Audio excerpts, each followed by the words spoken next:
product.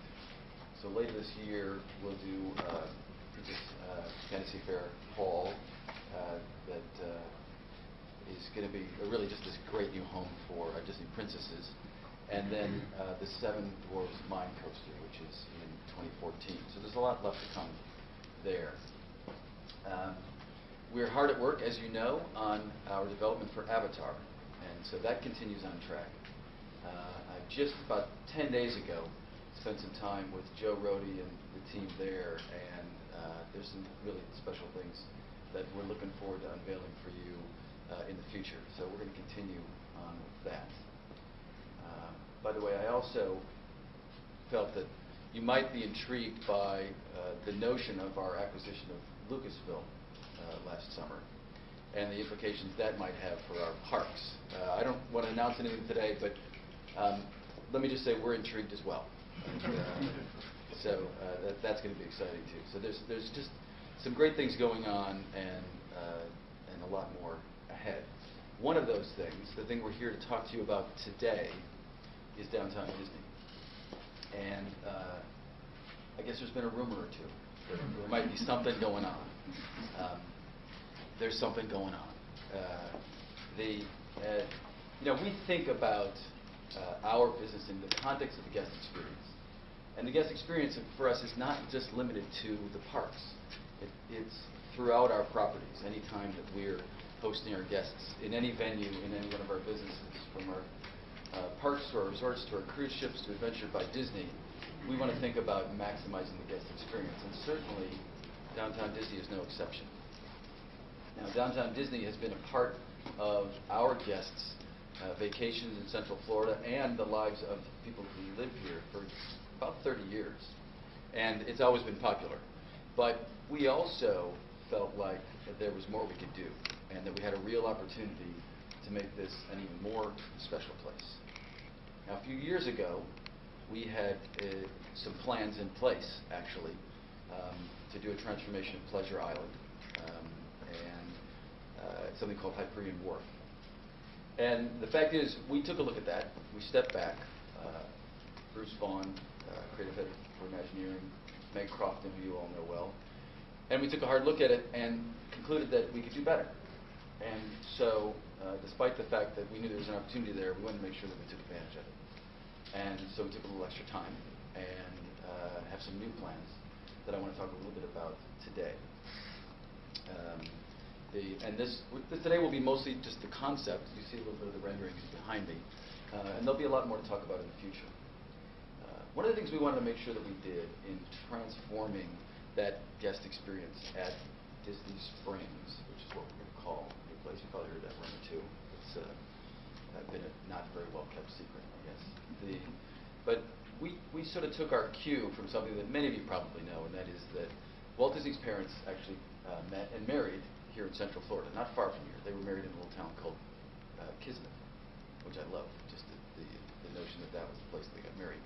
And so that inspired us to think about the company's roots here in Central Florida that go back that far, and the inspiration that we could draw from those great small towns that dotted the Central Florida area around about the turn of the century.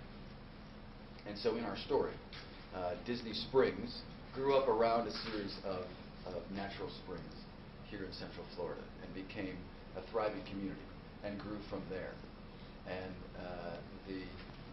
in doing so, we felt like we could make a place that was immersing people in and rooted in the kinds of stories that we like to tell at Disney, but also just create a place that would make people feel instantly at home. A place that people could relax, feel comfortable, but also enjoy the best in shopping, in dining, and entertainment. And to have that be just an integral and fundamental part of a Disney vacation, or frankly just an afternoon with the company. So what I'd like to do is just go around the corner with you. We've got a little model that we can set up, and if I take you through that, maybe you get a little bit better sense for Disney Springs. So let's go around the corner. So, Tom, Downtown Disney has come a very long way since I remember coming to the Lake Buena Vista Village Marketplace as a child. it's evolved, it's grown. I think where we're standing now, Splitsville, has really helped sort of usher in maybe this next step in that evolutionary process. But what I was hearing when I was thinking about Disney Springs was not just about dining and retail, but it becomes now more of a destination for guests. Right. I think that's really the idea, is that there is a sense of place. And when we create a sense of place, with Disney, that's usually rooted in our storytelling. We know that it becomes a place that guests really identify with. So they want to be there, to be in the place. So we know people come here for the great shopping. We know they'll love the entertainment, we know they'll want to come dining, but the place itself becomes a draw. Because of the way it embraces our guests, it allows them to relax, unwind, be entertained, and that's key, and that's really been at the center of our development since the beginning. Tell me about the importance of community, because that's what I got from looking at the model. That's what I used to get at Lake Buena Vista Village, that sense of sort of coming home. You know, that's one of the things that we've heard from our guests, is that they want it to feel personal, they want it to feel like a place they want to come back to again and again. And we heard that the original marketplace really captured that for folks. Downtown Disney remains really popular, but it doesn't have quite that personal feel. And we're going to try to make sure that we anchor ourselves in that, so that everyone has on an individual level a great experience. And I know we're not ready to sort of talk about exactly who may be coming or what may be coming, but we know that with growth sometimes comes some loss. Are we ready to maybe talk about what may be changing or what may be going away from Downtown Disney, whether it's Disney Quest or other venues?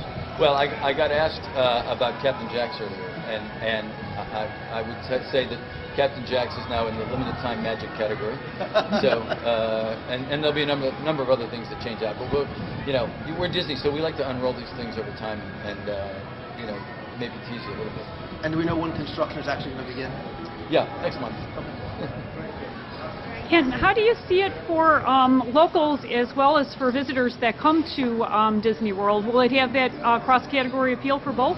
I think so. I really think that embracing our local audience is critical to what we're going to do here. And the good news is that embracing our local audience is not at odds with embracing our tourists, because the world-class retail, both groups want. Great variety and choice and quality in dining, both groups are looking for. Great entertainment, both groups are looking for. But also in creating a distinct sense of place, and a place that is embracing, relaxing, etc. We know that the locals will know it best. They'll know their favorite spots. We'll know that they'll have the favorite things that they want to do, when they want to come. And so the more the locals feel a sense of personal ownership of this place, the happier we'll be.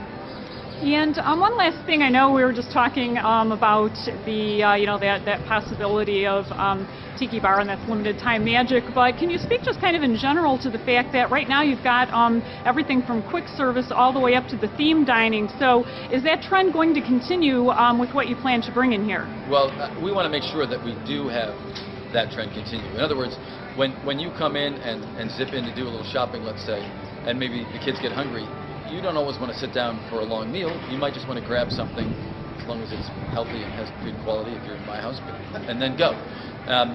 But there's other times when you really come and the destination is the dining experience. And so we want to embrace that as well. And there's plenty of space here, and we're going to do both things.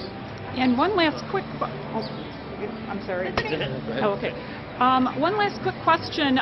You had mentioned earlier that this is going to be a destination for both daytime and night with a totally different personality. So you see this as somewhere people can come and kind of browse during the day and then come over for a night of entertainment? Right. I think that we want to make sure that it is welcoming in the day and just as welcoming at night, but has a different feel and really is the kind of place that you want to explore in both occasions to really get the sense of the whole place. Great. Thank you. Thanks.